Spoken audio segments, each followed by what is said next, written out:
Hello, boys and girls. Happy Tuesday. Today is Tuesday, March 31st, 2020. It's the last day of March. So tomorrow will be a brand new month. Who knows what month? April, yeah. So tomorrow will be April 1st. All right. So yesterday, Mrs. Norred, the doorbell rang. And it probably made you hungry for cookies, huh? Did any of you have a cookie during the day yesterday?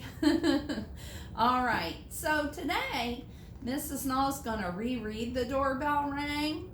And I want you to do just what a good reader would do. I want you to be thinking, is she making sense in all of the reading that she's doing? And if you hear something that's not making sense, I want you to stop me. So just shout out, stop, and I might be able to hear you. So let's be a good listener. The doorbell rang. I've made some cookies for tea, said Ma. Good, said Victoria and Sam. We're starving. Share them between yourselves, said Ma. I made plenty. That's 6 each, said Sam and Victoria. They look as good as Grandma's, said Victoria. They smell as good as Grandma's, said Sam. No one makes cookies like Grandma, said Ma as the doll rang. Wait, something doesn't make sense. I said as the doll rang. That doesn't make sense, does it? I better look at that word a little better. Oh, I see a compound word that's made up of door and bell. Doorbell. Let's see if that makes sense. No one makes cookies like Grandma, said Ma as the doorbell rang. That makes sense. Thank you for your help. It was Tom and Hannah from next door.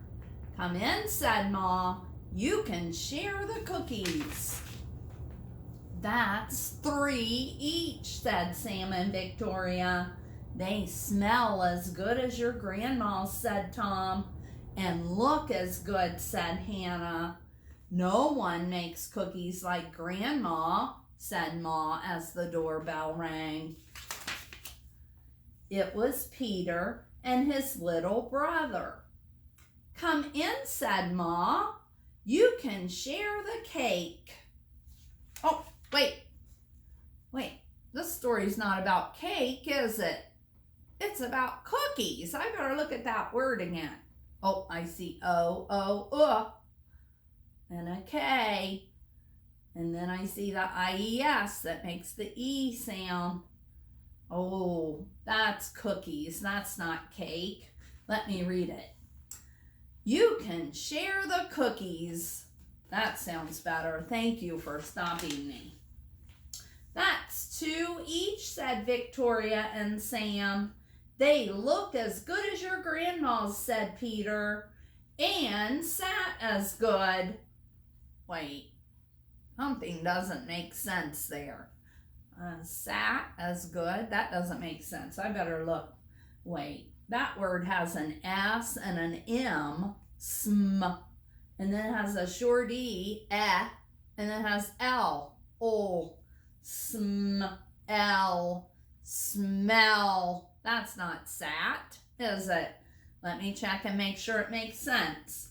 They look as good as your grandma's, said Peter, and smell as good. Oh, good, that does make sense. Nobody makes cookies like Grandma, said Ma as the doorbell rang. It was Joy and Simon with their 4 cousins. Come in, said Ma. You can share the cookies. That's 1 each, said Sam and Victoria. They smell as good as your grandma's, said Joy. And look as good, said Simon. No one makes cookies like Grandma, said Ma as the doorbell rang and rang. Oh dear, dear, said Ma, as the children stay at the cookies. Wait, something doesn't make sense. I better look. That begins with an ST, but I see AR and then ED. And the kids, they were all looking at their cookie because they were afraid that somebody else was coming in and they're not going to even get one cookie, huh? So a word that means the same as looking at something would be staring. Wait, is it stared? Stared. Let's see if that makes sense.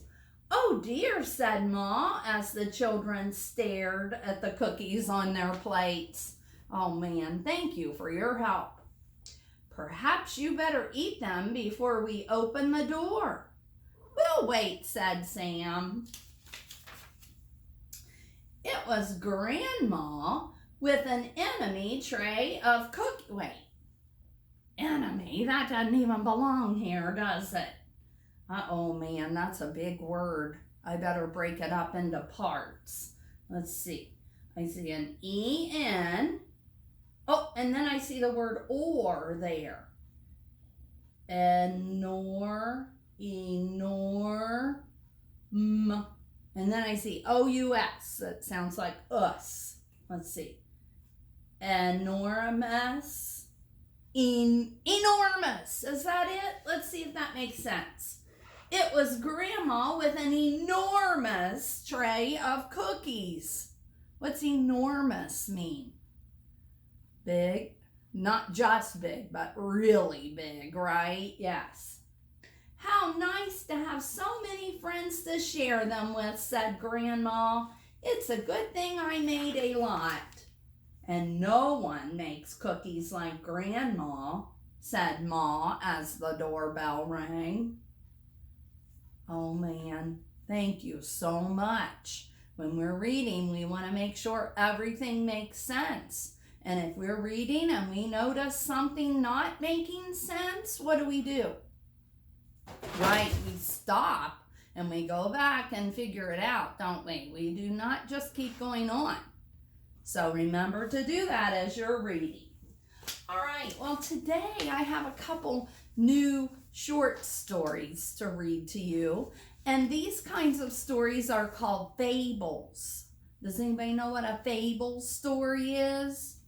Well, a fable story is a story that's a fiction story. That means it's a story that somebody has made up. It's not a real, true story. But it's a story that usually has animals as the main characters in it. And it's a story that has a moral to it. Do you know what a moral means? A moral means a lesson that we can learn from the story. Okay? Now, Mrs. Null does not have real storybooks. I just have papers that I'm going to read the stories from today. So if you will imagine in your head what's happening, you can make the pictures as I'm reading. So this first story is called The Mouse and the Lion. Okay, so listen. Once upon a time, when a big lion was sleeping, a little mouse woke him up. Uh-oh. The angry lion caught the mouse in his big paw. "I'll eat you up," he roared. "Don't eat me," cried the mouse. "If you let me go, I'll give you my help someday." Then the lion laughed. "Well, well, how can a little mouse like you help me?" But he let the little mouse go. Some days later, the lion fell into a trap. He tried to get out of it, but he couldn't. Suddenly, he heard a small voice. Who do you think that might be? Think the mouse? Let's see. "Do you need help?" The lion looked around. "Oh, it's you. I'm afraid there's nothing that you can do for me." But the mouse began to gnaw the ropes with his strong teeth. What's that mean? He began to gnaw the ropes. He began to chew the ropes. He's helping that lion, isn't he? After some time, the lion could get out of the net. He was free. The lion was so happy and thanked the mouse again and again. "You see," said the mouse, "though I am a little mouse, I can be a big help." Oh man. So, what kind of lesson could we learn? What's the moral of that story, do you think? Well, was the mouse a really nice mouse? Yes, he was being really kind, wasn't he? And how did the lion feel about the mouse at the beginning of the story? Well, he was really mad at first because the mouse woke him up, huh? And then the mouse said, when the lion grabbed the mouse, "Let me go because I can be a big help to you someday." And what did the lion do? He laughed, didn't he? He didn't think a little mouse like him would be able to help a big lion, huh? But that all changed, didn't it? When the lion got stuck in the net and the mouse helped the lion get out by chewing the rope. So he was able to, huh? So here's the lesson we can learn. No act of kindness, big or small, is ever wasted. And you know what? That's just a lesson about being very kind. Even the smallest things, like maybe when you get up in the morning, you could look at somebody at home and smile at them, huh? And you know what? How's that make you feel when somebody smiles at you? Makes you feel happy, huh? So you're being kind by just smiling. And that's, nothing. That's not hard to do, is it? Or maybe at home you're helping clean up, just like you help at school, huh? You guys have helped Mrs. Null a lot this year by being kind. So that's just a little reminder about how we can be kind. Here's the other story fable that I'm going to read today. It's called Belling the Cat. So imagine in your mind the pictures. Once upon a time, the mice held a meeting. They wanted to figure out what to do about the most dreaded enemy, the cat. Several mice spoke, proposing a variety of solutions. But then a very young mouse stood up and announced that he had a plan. "The cat is so very dangerous," said the young mouse, "because she's sly and sneaky. She tiptoes along on little padded paws. Why, we never even hear her coming." The assembled mice nodded in agreement. "My suggestion," continued the young mouse, "is that we tie a bell around the cat's neck. That way, we could hear her trying to sneak up. We always have time to run and hide." The meeting of mice burst into applause. This was a wonderful idea, it was agreed. But then an old mouse stood up slowly. He had to strain to be heard above all the mouse chatter.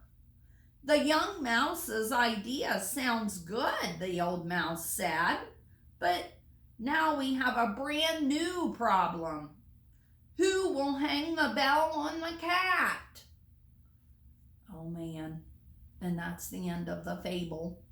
So the problem was the mice were, trying to figure out how they could hear the kitty cat when it sneaks up to try to catch them, because they were talking about how quiet kitty cats are.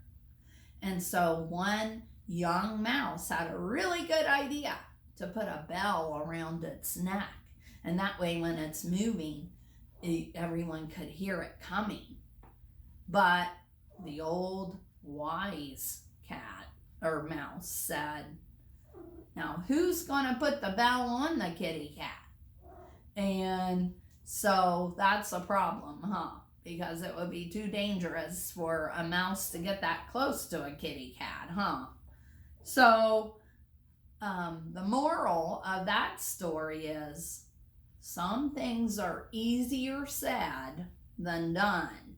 So sometimes we might have a really good idea about something, but it's almost impossible to do that idea.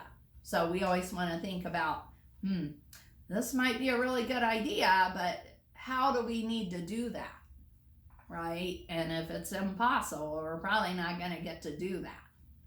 So those are a couple fable stories. Tomorrow, Mrs. Null will read some more fable stories.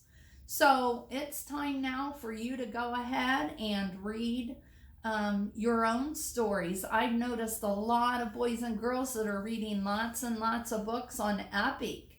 That makes Mrs. Null really happy to see all your reading. And I'm sure a lot of you are reading other stories at home too. Great. All right. See you later.